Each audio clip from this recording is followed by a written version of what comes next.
Hi, Misha here, and last time when we looked at a Battlestar Galactica diecast model from Eaglemoss, it was this one, the Battlestar Osiris, which was an Orion class Battlestar, often called a pocket Battlestar, because it is quite compact and really not even a Battlestar in a lot of ways. It's only about 420 meters long, has a nominal crew of 150, plus pilots, and it has a small complement of Vipers and even smaller complement of Raptors and Shuttles. And this was not meant for long duration missions. It was too compact, too cramped. It couldn't carry enough food, water, ammunition, supplies for the fighters on its own. So it was only a few months duration, whereas a regular Battlestar was good 2, even 5 years. But this was meant to operate in a fleet or short-term scouting, reconnaissance, or espionage missions. So it's a very specialized craft. And today we're going to look at, actually, in terms of the numbers, its preceding release in the collection, preceding issue, although it just actually came out. I've been traveling, so I was gone for a few days, and when I came back, this was waiting for me.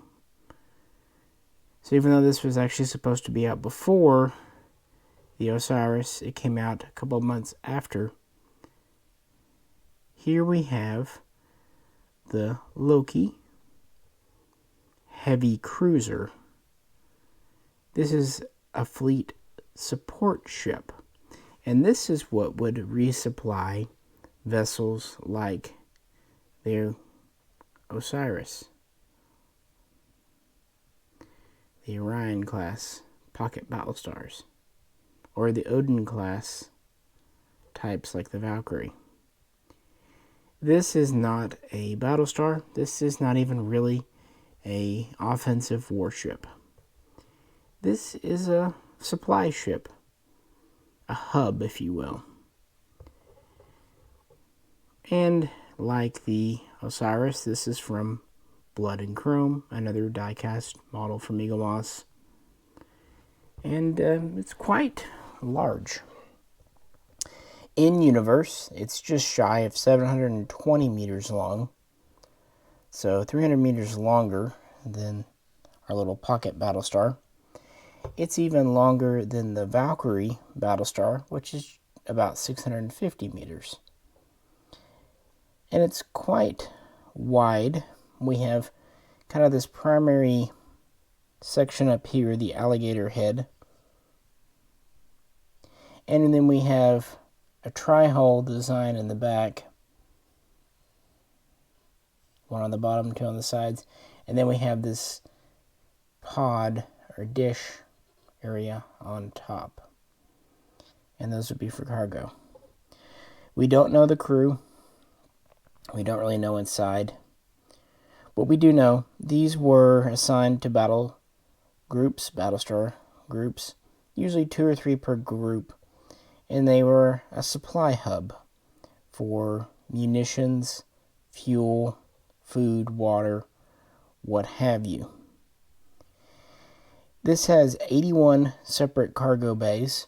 It has cranes on board to maneuver cargo around, receiving and distributing it. It carries shuttles on board. And we have 2 quite large flight decks. One on the top port side and one on the starboard on the bottom of the head. So the head itself, this is of course command and control for the vessel, crew quarters, and the back part would be our cargo. The front we have comms gear, these antenna sticking out. We also have the vessel's only defenses. There are 35 relatively large point defense type installations. Not really point defense, like self-defense. We have a majority on the top of the alligator's head, some on the ventral, the bottom, and then we have 4 along each side in front of the cargo bays. That's really it. The rear section has no defenses. There aren't really any heavy missile batteries.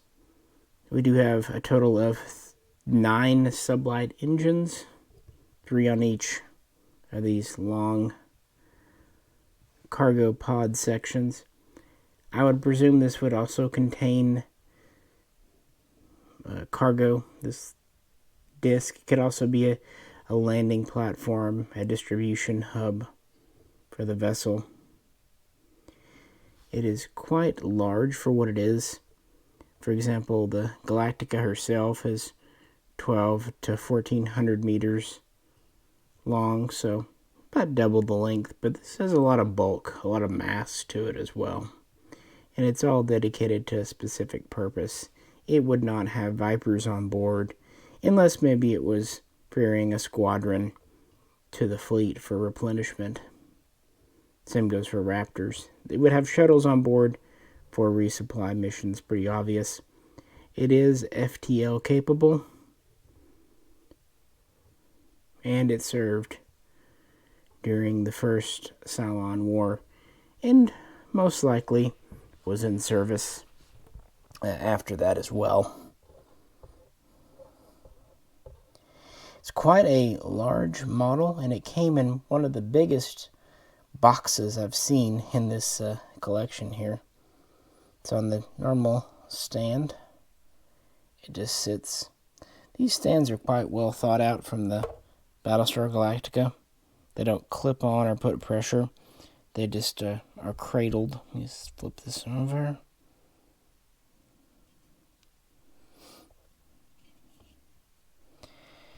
And they're just made where they can fit in little nooks and crannies of the vessel. It's kind of an asymmetrical ship in some ways, with the antenna and struts not quite even. Very much a workaday utilitarian ship, but it's really great to have a true support ship, colonial military ship for our growing fleet. And you can tell how much CGI had progressed by the time of Blood and Chrome, because this is a much more complicated shape than the Battlestars. But of course you could argue a Battlestar would be more streamlined anyway, because a Battlestar may have to go into low orbit, high atmosphere. Something like this is going to be a space only craft. It's also going to be very modular for attaching and detaching various cargo bays. This actually would have been a good ship for the civilian fleet, the refugee fleet, and the Reimagined series to have, because its cargo and replenishment abilities would have probably come in very, very handy. And I'm happy the last few issues we've had colonial ships. Coming up, presumably, they say this month we get the Blood and Chrome version of the Galactica. So that'll go along very well with the other members of the Ghost Fleet we've seen. And then after that, we actually get the shuttle from the original series. And I think those of us that grew up in the 70s and 80s are always happy when we get a new original Galactica ship. So, what do you think? Like I said, this was waiting for me when I came back home. The pods, these tripods, are plastic, but this top item and the hull leaning forward here and underneath and up to the alligator head, this is all metal, meaning that it's got some good heft to it. you can definitely tell it's diecast. And it's got some nice detailing. And it's just a different looking ship. I'm really happy we are starting to get more of a diverse fleet, because while Battlestars often get all the glory and acclaim, even ships like those need support and logistics. And in the real U.S. Navy, yeah, for every aircraft carrier, there are dozens, even hundreds of small support craft out there. And ships like these would conduct important roles in the fleet. Heck, the Valkyrie class, the small Battlestar, really was the most important Battlestar in the post-war era, because it was cheaper and easier to operate compared to the Mercury or Jupiter types. Just trying to get them where you can see. Yeah, lengthwise they're pretty similar, but widthwise, both side to side and top to bottom, the Loki here is quite a big model. Nice size. I really like these sizes. They seem to do them quite justice. And I will do more of a full Ghost Fleet layout once we get a couple more issues coming, but just wanted to give a quick overview. I wish there was more history or tech specs to talk about, but it's a supply ship. It does supply ship things. And let me know what you think. I like the Osiris here, but I think I like the Loki a little more. It's just a little more unique. And for a small Battlestar, I still really have a preference for the Valkyrie, the Odin class. With that, I greatly appreciate you popping in. If you please could like, share, and subscribe. And I'll be back hopefully sooner than later to talk about the new Blood and Chrome edition of the Galactica. So, hope everyone's having a good week, and I will catch you very soon next time.